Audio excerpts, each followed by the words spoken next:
Estamos en un proceso tremendamente emocionante de la historia de Chile y de la historia del mundo, porque lo que está sucediendo en el ex Congreso, la escritura de la nueva Constitución para Chile, marca un hito en términos de representación de género. Es la primera vez en la historia del mundo en que el cuerpo de personas que va a estar escribiendo esto, que está escribiendo esto, está conformado de manera paritaria por hombres y mujeres. ¿Qué significa esto? ¿Cuáles deberían ser las expectativas? ¿En qué cosas hay que tener ojo también en términos de que esa representatividad se traduzca en una mirada que propenda a la equidad de género? Es de lo que se trata este estupendo libro que tengo en mis manos, Nunca más sin nosotras, de la doctora en Derecho por la Universidad Carlos III de Madrid, profesora titular de la Facultad de Ciencias Jurídicas y Sociales de la Universidad Austral de Chile, Yanira Zúñiga, que nos acompaña esta mañana. Yanira, ¿cómo estás?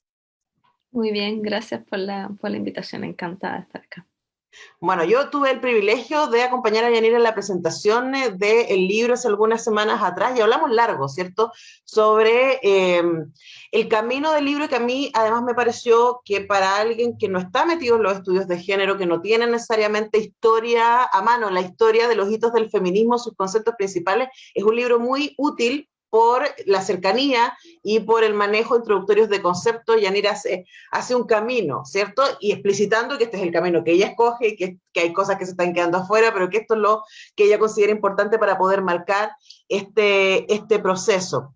Ahora, el libro se llama Nunca más sin nosotros y tiene una bajada que dice, ¿por qué es necesaria una constitución feminista? Y quizás partir definiendo eso, ¿no? ¿Qué entenderíamos por una constitución feminista, además en el contexto de un gobierno que se ha declarado a sí mismo como feminista? ¿Qué se supone que significa eso?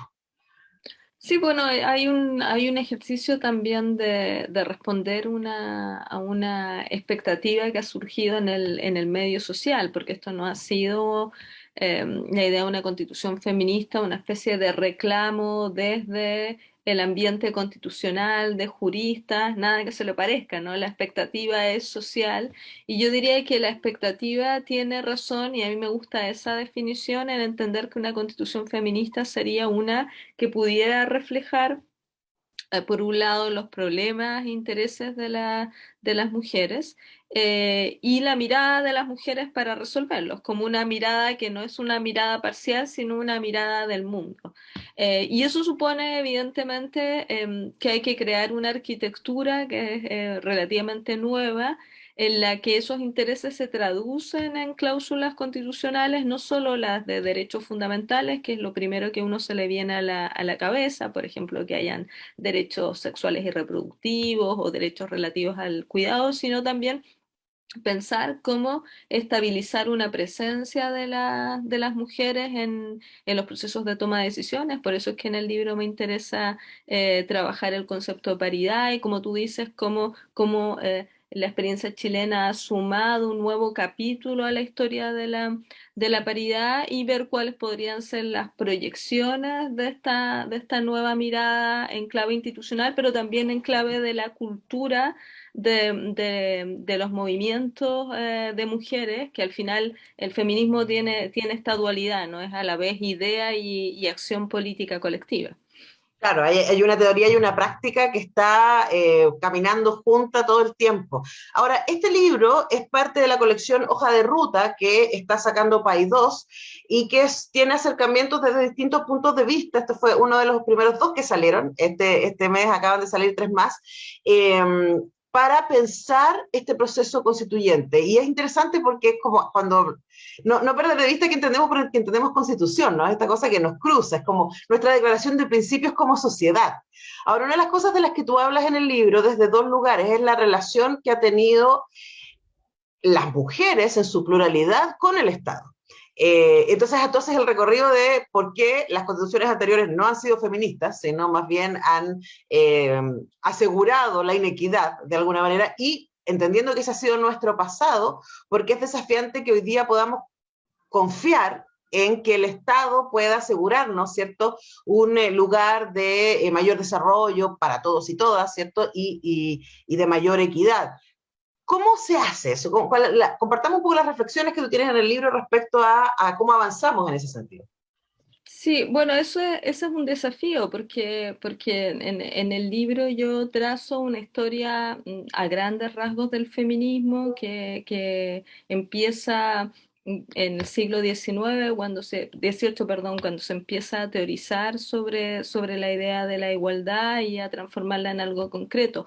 Pero también hay que tener en cuenta que el feminismo como movimiento político, sobre todo de masas, es más cercano en términos temporales, ¿no? Eh, y en ese momento, ¿no? Cuando el feminismo, de década del 70 en adelante, se empieza a expandir como movimiento, lo hace desde una mirada de desconfianza respecto del Estado, a diferencia de los primeros feminismos que más o menos confiaban en esta relación eh, en que el Estado podía transformarse e incluir a las mujeres. Y esa desconfianza, ¿no? Que vemos que es muy típica de finales del siglo XX, todavía nos acompaña a quienes nos sentimos parte de este movimiento y por buenas razones, porque efectivamente la confianza de las mujeres se ha visto defraudada muchas veces y por eso me interesa también mostrar cómo esa confianza en los procesos de recuperación de la dictadura y de toda la gestión que hizo el feminismo de esa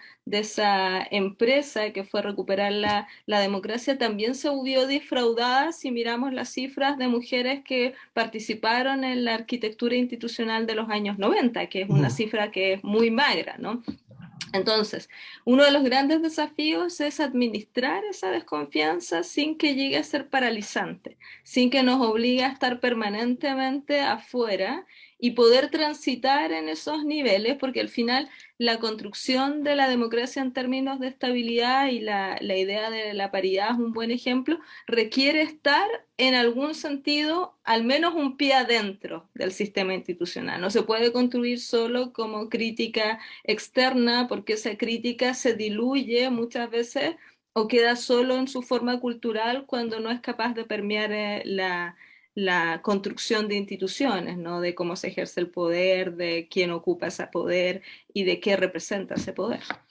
Y de hecho, en el libro tú das ejemplos de aquello, ¿no? Das ejemplos de la ley de cuotas, de cómo funciona, de cuáles han sido sus debilidades y también sus fortalezas y la necesidad, porque está esta tensión entre lo cultural y lo legal, podríamos decir, y tú como Claro. doctora en Derecho te has dedicado a analizar aquello de manera consistente, ¿no? Y tenemos muchos ejemplos, de hecho, de eso en nuestro país, cuando se hace la ley, pero no necesariamente se entiende de qué va esa ley y por qué es relevante, ¿no? Y lo que hemos visto, por ejemplo, incluso con las elecciones parlamentarias anteriores, en donde ya estaba instalada la ley de cuotas, como los partidos, muchos de ellos intentaron poner como mujeres, pero las mujeres más débiles que no fueran realmente competidoras a aquello, o lo que estamos viendo hoy día, que es algo que a mí me está rayando mucho, el tema con los protocolos al interior de los espacios laborales. Entonces se dice, ok, usted no toque la rodilla de la compañera, pero no se le explica cuál es el sentido de eso, entonces puede el varón que no entendió mucho, ok, pero le puedo tocar el muslo, ¿no? Entonces, ahí también hay una tensión, cuál debería ser el rol de una constitución para ayudarnos a avanzar en ese doble rol, ¿no? Tanto lo estatal, legal, como lo cultural, educacional, cotidiano. Claro, de hecho ninguna cosa, ninguna de esas dimensiones funciona aisladamente, cada una requiere a la otra, ¿no? Pensemos, por ejemplo, en todo el esfuerzo que se ha hecho por las agendas feministas por mejorar la respuesta de la ley ante la violencia.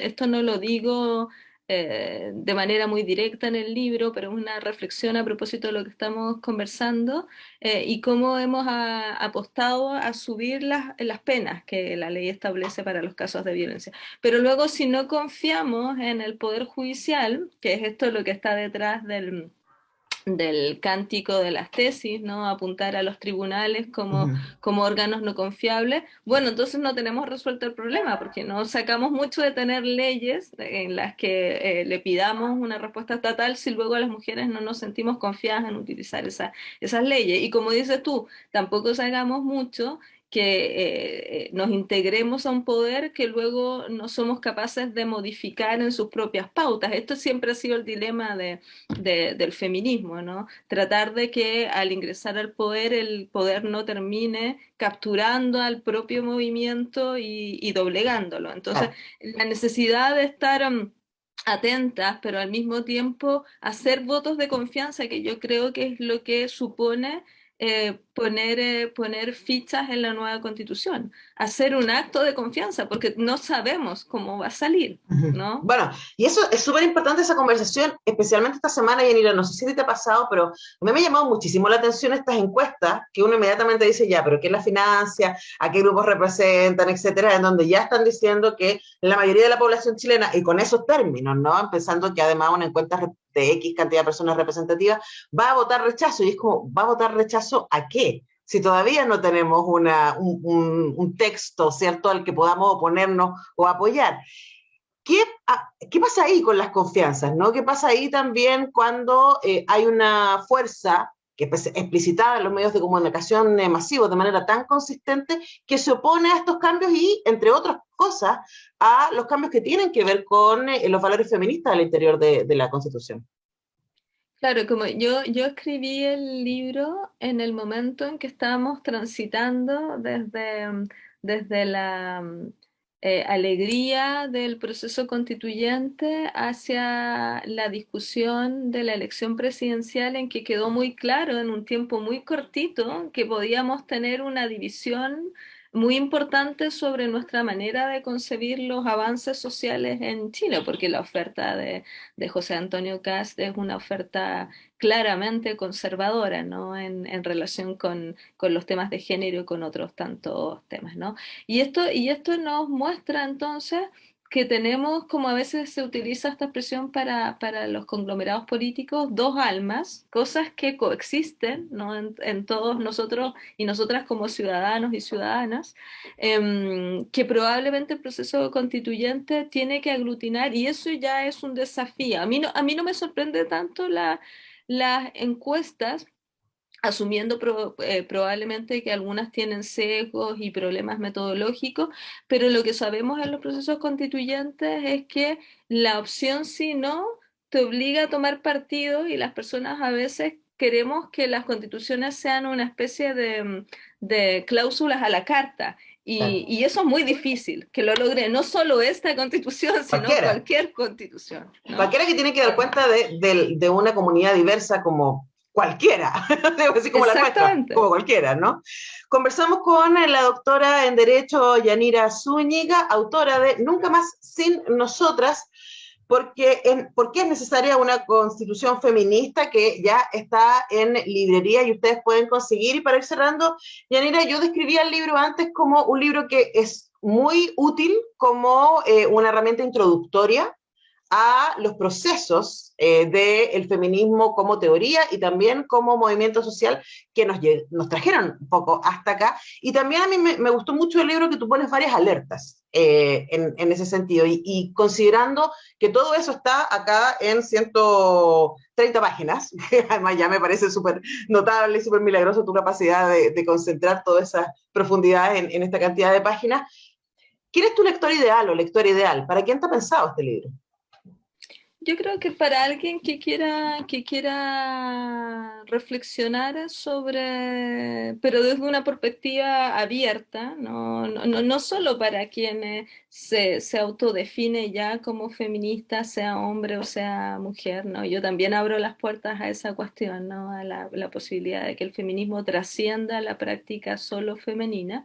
Em, y para quienes se quieran informar, y yo creo que para quienes tengamos un espíritu libre, yo lo digo al principio en la introducción, que las feministas siempre han sido libres porque siempre han pensado, a pesar de las barreras externas, el mundo de una manera divergente. Y yo creo que quien piensa el mundo de una manera divergente, de una manera autocrítica, creo que el libro va a ser una buena oferta para reflexionar, también reconociendo que el feminismo no comienza ahora y también no va a terminar con la nueva constitución, en el supuesto que se logre transformar en una constitución con algún tipo de contenido feminista, sino que es un proyecto de largo aliento, y que recién estamos viendo cómo va caminando su nuevo aire, su nueva ola. Yo tenía una profesora en el doctorado en Argentina, la gran filósofa Diana Mafia, que decía Ujú. que el amor es como la tierra, es para quien la trabaja, ¿no? Y yo creo que la democracia y el feminismo también. No es una cosa que esté resuelta, sino es una cosa que Así está es. en constante desarrollo. Y por lo mismo, si ustedes de los que, como yo, se está quejando constantemente de tenemos poca información, se está mal informando, hay agenda detrás de las portadas que están apareciendo y de los titulares y de la instalación de conversaciones en Twitter. Bueno, aquí tiene una súper buena herramienta. Yo particularmente felicito a Paidós Planeta por sacar esta colección Hoja de Ruta para reflexionar sobre el proceso constituyente que estamos transitando y particularmente este libro Nunca más y nosotras, porque es necesaria una constitución feminista de Yanira Zúñiga, a quien le agradecemos por este tiempo con Radio Universidad de Chile. Gracias, Yanira. No, gracias por la invitación. Nosotros con esto despedimos el programa y mañana a las 10 volvemos para hacer un nuevo semáforo. Que estén muy bien.